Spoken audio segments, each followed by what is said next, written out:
Bienvenidos al audio estudio de la Biblia. A continuación, la lectura de las Escrituras, una breve explicación y los versículos que se relacionan. Génesis capítulo 8, versículo 21, segunda parte. El Señor percibió el aroma agradable y dijo el Señor para sí: Nunca más volveré a maldecir la tierra por causa del hombre, porque la intención del corazón del hombre es mala desde su juventud. Nunca más volveré a destruir todo ser viviente como lo he hecho. En el podcast anterior vimos algunos ejemplos de lo que significaba, qué es lo que significa el aroma o esa fragancia agradable al Señor. Por ejemplo, cuando en el ámbito o mundo espiritual, cuando nosotros nos ofrecemos, nos entregamos al Señor, le entregamos nuestra vida, eso es como un ejemplo de un aroma dulce al olfato del Señor. También vimos que a pesar de que la humanidad se corrompe a lo largo de la historia y sigue pecando y rechazando al Señor una tras otras veces, Dios con todo eso nos ama y Él tiene tanta paciencia y amor por nosotros que por su misericordia Él prometió no volver a maldecir la tierra por causa del hombre. Dios no va a destruir, no la va a destruir hasta el día del juicio del Señor. Ahora veremos a qué se refiere este verso con las intenciones del corazón y por qué en este verso dice que la intención del corazón del hombre es mala desde su juventud. ¿Qué quieren decir con esto? Y veremos a qué se refiere Dios cuando nos dice que nunca más volverá a destruir a todo ser viviente como lo ha hecho. Si vamos a Jeremías capítulo 17 versículos 9 y 10, Jeremías 17, 9 y 10 nos dice: Más engañoso que todo es el corazón, y sin remedio, ¿quién lo comprenderá? Yo, el Señor, escudriño el corazón, pruebo los pensamientos para dar a cada uno según sus caminos, según el fruto de sus obras. Yo opino que el Señor conoce el corazón de una persona más que la persona a sí misma. Por eso es bueno conocer la palabra de Dios, aceptar, dejarse guiar por el Espíritu Santo, porque muchas veces la persona se deja llevar por sus emociones y sentimientos. Como se dice, pensar con la mente, con la cabeza y no con el corazón. Un ejemplo de lo que quiero decir es que, por ejemplo, cuando uno dice algo y hiere o ofende a la otra persona, dejándose llevar por las emociones, y después uno se arrepiente y dice, en vez de reaccionar de esa manera, debí de haber pensado primero lo que iba a decir y después reaccionar antes de hacerlo. Una persona que es creyente en el caminar de Cristo se debe preguntar a sí mismo qué es lo que Jesús hubiera hecho en esos momentos. Yo pienso que a veces es mejor quedarse callado y escuchar antes de dejarse llevar y decir cualquier cosa o algo que pueda herir o ofender a la otra persona. Antes de decir cosas inapropiadas o hacer cosas corruptas que pueden hacer mucho daño. Por ejemplo, hoy en día con las redes sociales uno puede hacer muchísimo daño. Hay un proceso que se llama el proceso de santificación. Una vez que nosotros aceptamos a Cristo y caminamos en Cristo, recibimos también al Espíritu Santo y el Espíritu Santo nos ayuda a discernir y a comportarnos más como Cristo, siguiendo su ejemplo, y también a reconocer cuando uno comete errores, para entonces arrepentirnos de corazón y continuar nuestro caminar, porque no somos perfectos y como dice en este verso, desde nuestra juventud O sea, desde que nacimos somos pecadores. En Génesis capítulo 6, versículo 5, Génesis 6, 5, dice que el Señor vio que había mucha maldad de los hombres en la tierra y que las intenciones de los pensamientos de su corazón eran malas, y eso le dio tristeza al Señor. Primero, que el Señor conoce las intenciones del corazón, y segundo, le dio tristeza, o sea que no era agradable al Señor. ¿Cuándo o cuál sería un ejemplo cuando el Señor le da tristeza en su corazón? Pienso que, por ejemplo, cuando una persona en su caminar en Cristo, obviamente un creyente, ignora el Espíritu Santo, lo echa a un lado tratando de hacer lo que le da la gana o buscar sus propias soluciones, no escucha al Espíritu Santo, eso entristece al Señor, porque el Espíritu Santo te da convicción y te ayuda a discernir. No debes alejar al Espíritu Santo, no debes rechazarlo.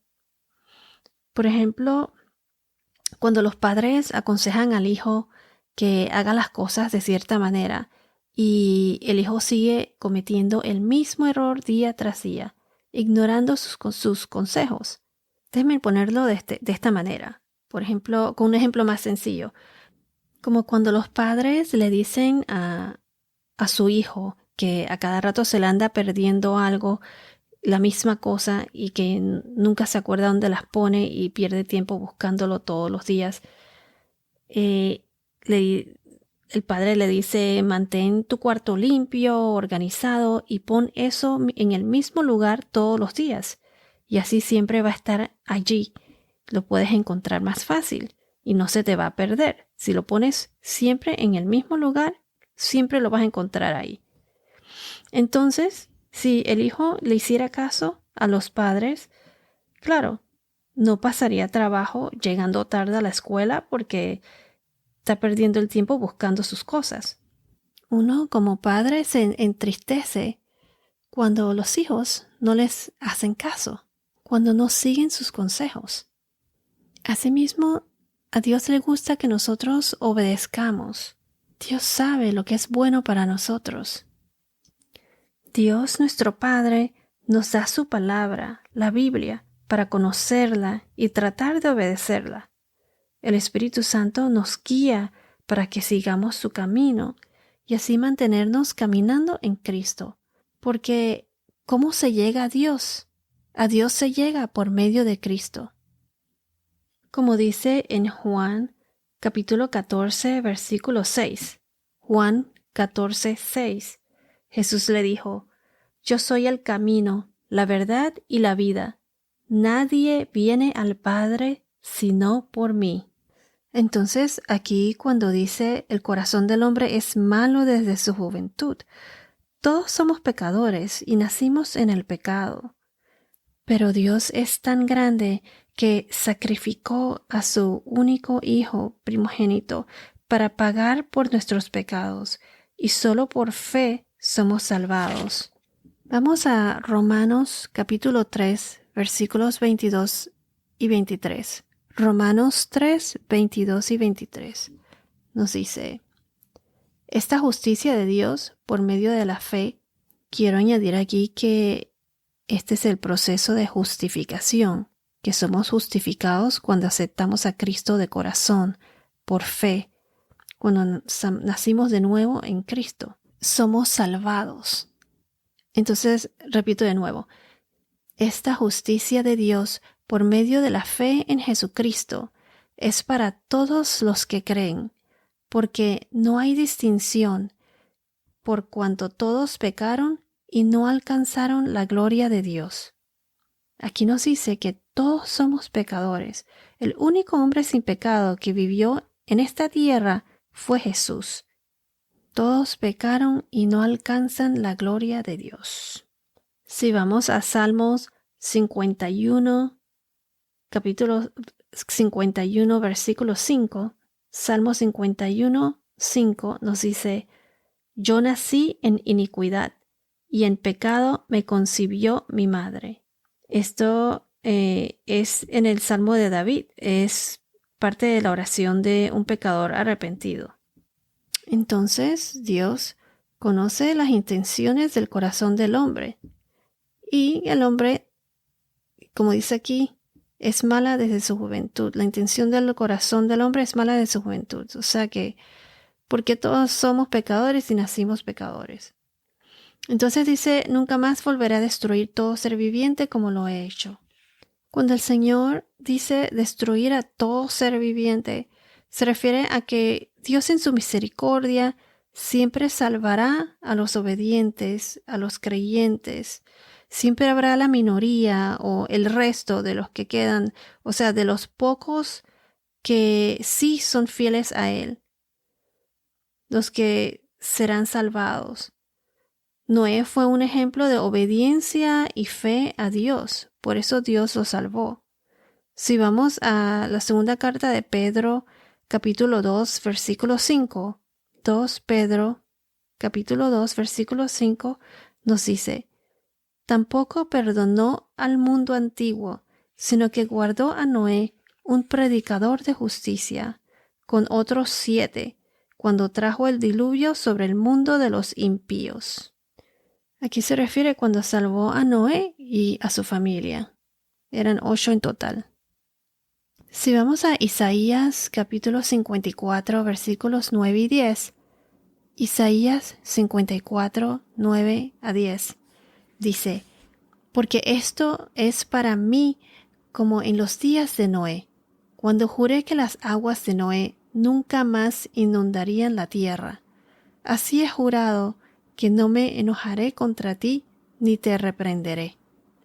Porque los montes serán quitados y las colinas temblarán, pero mi misericordia no se apartará de ti, y el pacto de mi paz no será quebrantado, dice el Señor, que tiene compasión de ti.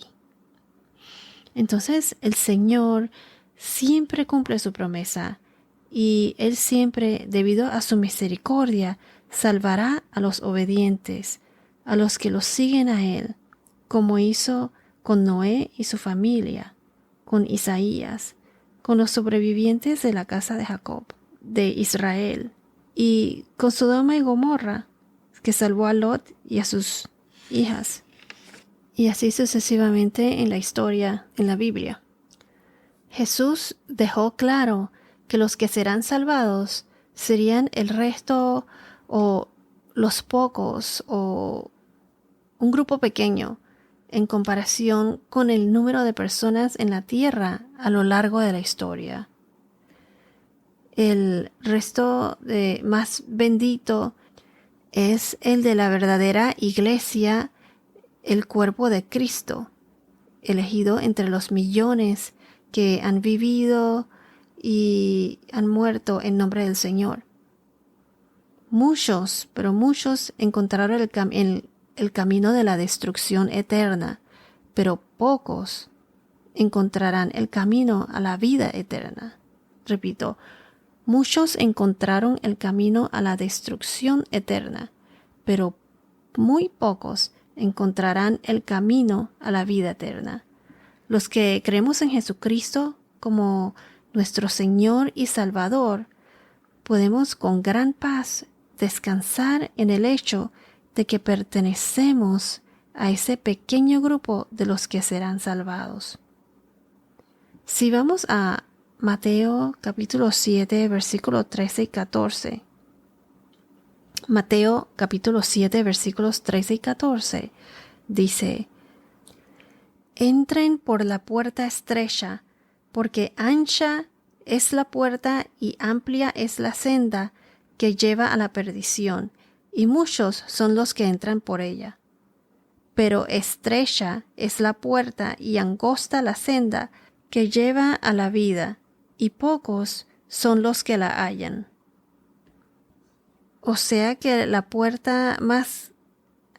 camino más fácil, la puerta más amplia y grande es la que lleva al camino de la perdición, mientras que la puerta más pequeña o estrecha y angosta y el camino más angosto es el que nos lleva a la vida. Y muy pocos son los que siguen ese camino. Es un camino que no es nada fácil, pero es el camino de la vida. Entonces, el camino de Jesús no es un camino fácil, es angosto. El enemigo Satanás nos ataca día a día. Es por eso que debemos aferrarnos, acercarnos y fortalecer nuestra relación con Cristo. Y una de las maneras de hacerlo es a través de su palabra, conociendo su palabra y vivirla. La Biblia es nuestra mejor arma para combatir al enemigo. ¿Por cuál puerta te vas? ¿Qué puerta escoges? ¿La fácil, que es la ancha, la del camino ancho, la grande, la del camino de la perdición, o la que conduce a Dios, la puerta de Jesús? Entonces, Dios no va a destruir a todos, sino que siempre habrán los pocos, los creyentes, los que los siguen a Él, que son los que se salvarán, los que toman el camino angosto, los que escogen la puerta de Jesús. Bueno, esto es todo por ahora. Que tengas un día muy bendecido y hasta la próxima.